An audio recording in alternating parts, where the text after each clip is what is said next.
Lutfi dan Akhi. Malam ini malam ke-15. Sebentar lagi saya akan mengeksplor ceramah singkat Ramadan pada malam hari ini. Malam Jumat, tepatnya malam 15. Saya juga belum tahu nih siapa nih penceramahnya. Ya mungkin sebentar lagi kita akan mengetahui bersama yang akan diumumkan oleh panitia gitu. Oke, Akhi dan Lutfi, bentar lagi kita dengar bersama-sama ya, oke? Oke, ikutin terus ya. Assalamualaikum.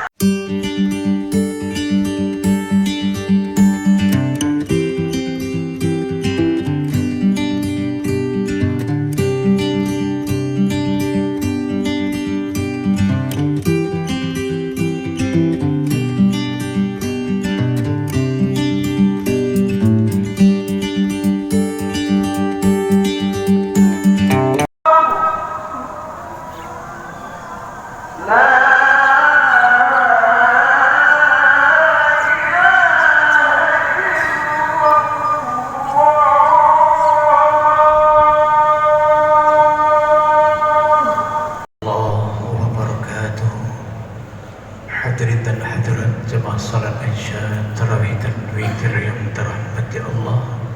Sebelum kita melaksanakan ibadah salat tarawih, mari terlebih dahulu kita ikuti ceramah Ramadan yang untuk malam ini insyaallah akan disampaikan oleh Bapak Insinyur Haji Faisal Adriansyah MSI. Kepada beliau kita persilakan, dan sebelumnya mari kita aturkan ribuan terima kasih. Wassalamualaikum warahmatullahi wabarakatuh. Assalamualaikum warahmatullahi wabarakatuh.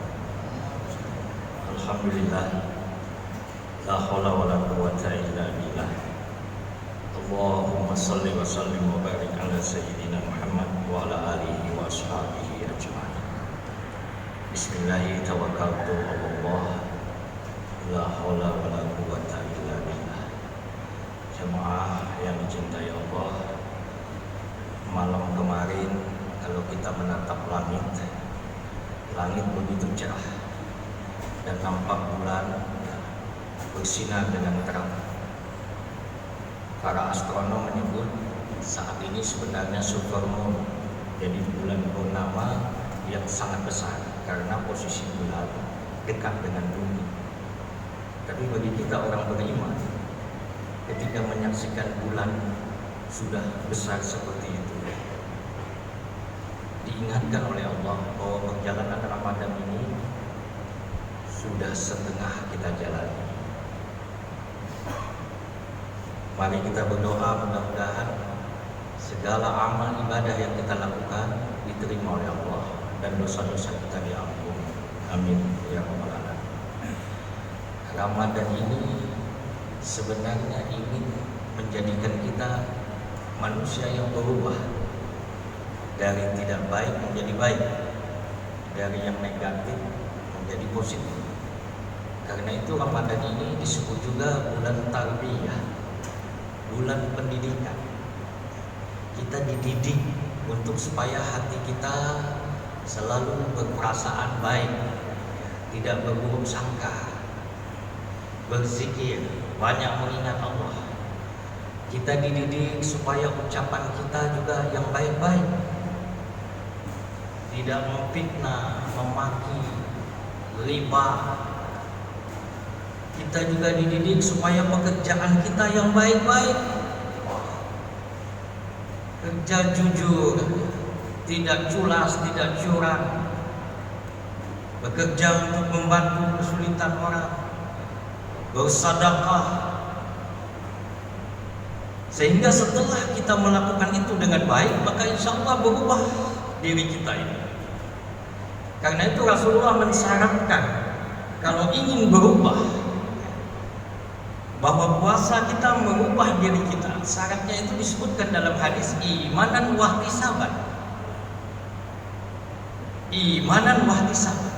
Dalam hadis sahih Bukhari Muslim disebutkan man shoma ramadhana imanan wahtisaban ghufira lahu ma taqaddama min dhanbi. Barang siapa yang berpuasa pertama dengan iman, yang kedua dengan ihtisaban, maka diampuni dosanya yang telah lalu. Orang yang berpuasa dengan iman adalah orang yang yakin bahwa puasa ini perintah Allah. Apa yang diperintahkan Allah adalah benar. Orang yang beriman yakin apa yang diucapkan Rasulullah adalah benar. Surga dibuka, neraka ditutup, setan dibelenggu, pahala dilipat gandakan. Itu hanya bisa diterima oleh orang yang punya iman. Orang yang tidak punya iman tidak bisa percaya. Karena itu yang dipanggil Allah, ya ayyuhalladzina amanu kutiba alaikumusiyam kama kutiba alal ladzina min qablikum la'allakum tattaqun. Wahai orang-orang yang beriman. Jadi syarat pertama beriman, yang kedua ihtisaban. Para ulama mengatakan paling tidak ada 3 makna dalam pengertian ihtisaban. Berpuasa dengan semata mengharap ridha Allah, satu. Yang kedua, berpuasa dengan penuh kehati-hatian, menjaga puasanya jangan sampai cedera oleh perbuatan-perbuatan yang tidak baik. 3, ihtisaban juga bermakna muhasabah, bermakna melakukan evaluasi terhadap diri. Dosa yang banyak kita lakukan, inilah saatnya kita bertobat. Hasibu anfusakum qabla an tuhasabu. Hitung dirimu sebelum kamu dihitung di hadapan Allah. Maka kalau puasa dengan syarat iman wahtisaban ini, insya Allah kita akan menjadi orang yang berubah. Tapi sebaliknya Nabi Muhammad memberikan peringatan, kam min sha'imin laisa lahu min siyamihi ilal ju' wal atas. Banyak orang puasa tapi tidak dapat apa-apa, tidak berubah selain hanya lapar dan haus. Di dalam kehidupan ada tamsil yang mudah kita pahami. Ada makhluk bernama ular. Tidak ada yang tidak kenal ular. Ular itu juga berpuasa ketika dia mengganti bajunya, mengganti kulit. Maka ular makan yang kenyang lalu dia mencari suatu tempat. Dia puasa. Ular itu sebelum puasa namanya ular. Setelah puasa ular juga namanya, tidak berubah. Ular itu sebelum puasa mukanya tetap ular. Kalau dia ular piton, dia ular piton. Setelah puasa tetap ular piton, tidak akan berubah jadi ular kobra. Yang berubah cuma bajunya, yang berubah cuma kulitnya. Ular itu sebelum puasa makannya tikus, ya, kadang-kadang ayam, kadang-kadang kelinci. Setelah puasa ular makannya juga seperti itu, tidak berubah. Ular itu sebelum puasa jalannya di tanah meliuk-liuk, melingkar-lingkar. Setelah puasa juga seperti itu jalannya. Ular itu sebelum puasa akhlak dan perilakunya membahayakan, menakutkan, seram. Setelah puasa juga sama. Mudah-mudahan kita tidak berpuasa seperti itu. Tidak ada perubahan. Tapi ada makhluk kedua, namanya ulat. Ulat itu menjijikkan. Tidak ada orang yang senang dengan ulat. Tetapi begitu dia berpuasa, masuk dalam kepompong, namanya ulat, selesai puasa, namanya bukan ulat lagi, tapi kupu-kupu. Dan tidak ada orang yang jijik dengan kupu-kupu. Malah ada lagu kupu-kupu yang lucu. Orang beriman kita ini setelah puasa namanya harusnya berubah, sudah mendapat tambahan muttaqin. La'allakum tattaqun. Di situ yang diharapkan oleh Allah. Ulat itu sebelum puasa, ya, jalannya merayap di tanah, di pohon, di daun. Tapi setelah selesai puasa, dia terbang tinggi, menerawang, seakan-akan menatap masa depan. Begitulah sebenarnya orang beriman setelah berpuasa. Dia punya visi yang baru tentang kehidupan, yang sesungguhnya adalah kehidupan akhirat, kehidupan masa depan. Harta boleh dicari tapi tidak abadi. Dia akan banyak sedekahkan untuk kepentingan orang. Apalagi situasi COVID-19 ini, banyak orang yang butuh bantuan, banyak orang yang tiba-tiba menjadi miskin. Ulat sebelum dia puasa makanannya jorok, makanannya yang busuk-busuk. Tetapi setelah dia puasa, makanannya adalah putik-putik sari pada bunga, madu-madu yang dia hisap. Setelah berpuasa, kita juga harus makan yang dituntun oleh agama, halalan thayyiban. Konsep ini yang dikatakan oleh WHO untuk mengatasi COVID-19 ini salah satunya adalah makan makanan yang sehat, Islam 15 abad yang lalu sudah mengatakan makan itu 2 syarat halal, toib. Kalau bicara toib itu artinya makanan itu bergizi, makanan itu sehat, makanan itu bisa membangun imunitas, memenuhi syarat-syarat unsur-unsur kesehatan. Ulah sebelum puasa banyak bikin masalah. Ibu-ibu beli buah kupas, dalamnya ulat. Makanan kadang-kadang dia masukin ulat. Tetapi setelah berpuasa jadi kupu-kupu, dia menimbulkan manfaat. Dia mengawinkan bunga-bunga, pohon-pohon, akhirnya berbuah. Dia mempunyai karya yang besar. Maka jamaah yang dimuliakan oleh Allah, begitulah seharusnya kita berpuasa, merubah akhlak dan perilaku kita.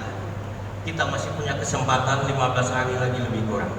Maka mari kita jaga lisan, mari kita jaga hati, ya. Mari kita jaga perbuatan kita. Sebelum saya akhiri, tadi saya membaca doa Bismillahi tawakkaltu 'alallah, la haula wala quwata illa billah. Ini hadis yang diajarkan Nabi kepada kita kalau mau keluar rumah baca doa Bismillahi tawakkaltu 'alallah, la haula wala quwata illa billah. Bismillahi tawakkaltu 'alallah, dengan nama Allah saya berserah diri, saya bertawakal. La haula wala quwata illa billah, tidak ada daya upaya kekuatan apapun, semua atas izin Allah. Maka kata Rasulullah, kalau orang membaca doa itu ada 3 jaminan yang Allah beri kepada dia. Yang pertama, ditunjuki. Yang kedua, dicukupi. Yang ketiga, dilindungi. Subhanallah. Ini hadis sahih, riwayat Abu Daud dan Imam Tirmizi. Menurut Albani, Syekh Albani, ini hadis derajatnya sahih. Keluar rumah baca doa, 3 yang dijamin oleh Allah: ditunjuki, dicukupi, dan dilindungi. Jemaah yang dimuliakan oleh Allah, nanti kalau baca Quran ada ketemu di ujung ayat, Innallaha ala kulli syai'in qadir. Sesungguhnya Allah berkuasa atas segala sesuatu. Kadang-kadang innaka ala kulli syai'in qadir. Sesungguhnya engkau berkuasa atas segala sesuatu. Doa yang sering atau zikir kita, la ilaha illallah wahdahu la syarikalah, lahul mulku wa lahul hamdu yuhyi wa yumiit wa huwa ala kulli syai'in qadir. Apa maknanya ini? Allah beritahu, saya yang punya alam ini, saya yang mencipta, mengatur, menguasai. Maka yakinlah, COVID-19 itu yang bisa menghilangkannya hanyalah Allah. Hanya Allah yang bisa mengangkat dan menghilangkannya dari muka bumi ini, hanya Allah. Tetapi Islam mengajarkan kepada kita, dalam setiap masalah ada 2 yang harus kita lakukan. Yang pertama ikhtiar, yang kedua adalah tawakal, membangun komunikasi spiritualitas. Sakit berobat, perintah agama. Innallaha la yughayyiru ma biqaumin hatta yughayyiru ma bi anfusihim. Allah tidak akan merubah keadaan kita kalau bukan kita yang merubahnya. COVID-19 ini akan merajalela, bahkan bisa membuat kematian yang dahsyat kalau manusia tidak berbuat apa-apa. Maka kita harus terus berusaha, cuci tangan, pakai masker, social distancing, jaga jarak. Saya tambah lagi, social media distancing, jaga jarak dengan berita-berita yang tidak benar. Tidak usah banyak baca lagi. Itu cukup orang-orang yang memang bidangnya.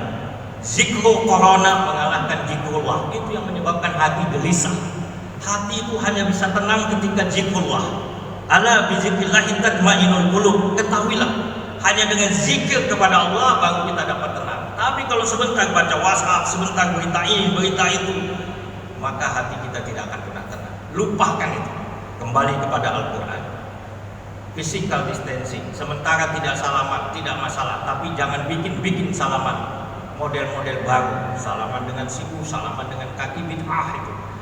Salaman itu sunnah, ibadah. Nabi mengatakan ketika 2 muslim berjumpa lalu dia bersalaman, maka gugurlah dosa di antara keduanya sampai mereka berpisah.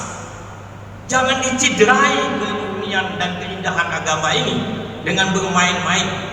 Hari ini tidak bersalaman tidak masalah, tapi jangan buat-buat salaman model-model yang tidak diajarkan dalam agama. Nanti satu saat kita bersalaman lagi. Tapi ini adalah ikhtiar. COVID-19 tidak akan hilang karena masker. COVID-19 tidak akan hilang karena kita mencuci tangan, karena kita menjaga jarak. Yang menghilangkannya Allah. Tapi ikhtiar ini harus kita lakukan.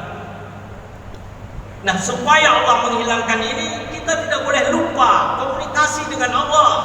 Karena itu saya sering mengkritik banyak sekali ditempel di mana-mana poster, ya. Sudah betul itu secara ikhtiar, cuci tangan, ya, jaga jarak, diam di rumah, physical distancing, tapi di sebelahnya harusnya ditambah berdoa. Jadi ketika kita keluar rumah baca poster, berdoa, subhanallah, diingatkan kita untuk membaca bismillahirrahmanirrahim. Bersedekah, karena sedekah itu menolak bala. Tambah lagi bertobat, supaya orang yang mau berbuat maksiat macam-macam sadar dia. Tambah yang terakhir bertawakal. Maka inilah Aceh, beda dengan daerah lain. Ya, kita menonjolkan dua. Pertama adalah ikhtiar, yang kedua adalah dengan Allah. Karena yang menyelesaikan COVID ini hanyalah Allah. Mohon maaf atas segala kekurangan. Subhanallahi wa bihamdihi, subhanallahi wa bihamdika, asyhadu an la ilaha illa anta, astaghfiruka wa atubu ilaik. Assalamualaikum warahmatullahi wabarakatuh.